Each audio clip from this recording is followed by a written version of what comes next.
এটা এটা এটা হলো ডিএমপির অভিযান। এটা পুরা বাংলাদেশের না, এটা ডিএমপির একটা অভিযান। এটা ডিএমপির কাছে জিজ্ঞেস করলে আপনারা ডিটেল জানতে পারবেন। মানে যদি মানে কেন এই অভিযানটা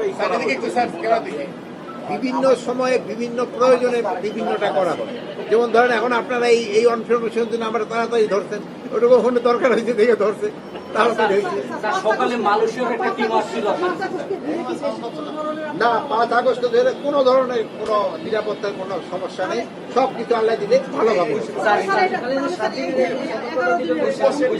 এখন এইটা বিশেষ অভিযানটার ব্যাপারে আপনারা ডিএমপি কমিশনের ওখানে ডিটেল আচ্ছা, আরেকটা বিষয় হলো যে পাসপোর্ট ইস্যুতে, বাংলাদেশের পাসপোর্টের ইস্যুতে বিভিন্ন দেশ থেকে ভিসা রিফিউজাল যেরকম বেড়েছে এবং অনারাইভাল ভিসাগুলো বাতিল হচ্ছে। না, অনারাইভেল ভিসা বাতিল হচ্ছে না। যেই সব দেশের সাথে আমাদের অনারাইভেলের চুক্তি আছে তাদের ক্ষেত্রে আমরা অনারাইভেল ভিসা দিচ্ছি। যাদের সাথে আমাদের চুক্তি নেই তাদের তো আমরা অনারাইভেল ভিসা দেবো।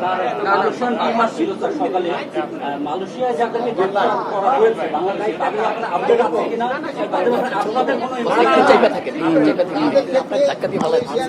আমারও তো দিচ্ছে, আমার কাছে একটা সৌজন্য সাক্ষাতের জন্য আছে। আপনারা জানেন যে সৌজন্য সাক্ষাতের জন্য মানে আমার এক্ষেত্রে তো ডিটেল কনফারেন্সটা হবে না, পুলিশ হেডকোয়ার্টার এটা এক একটা দেশের সাথে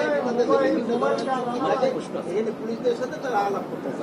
রংপুরের ঘটনায় স্যার কি ব্যবস্থা নেওয়ার নির্দেশনা দিয়েছেন? আপনারা জানেন তাদের আমরা সবাই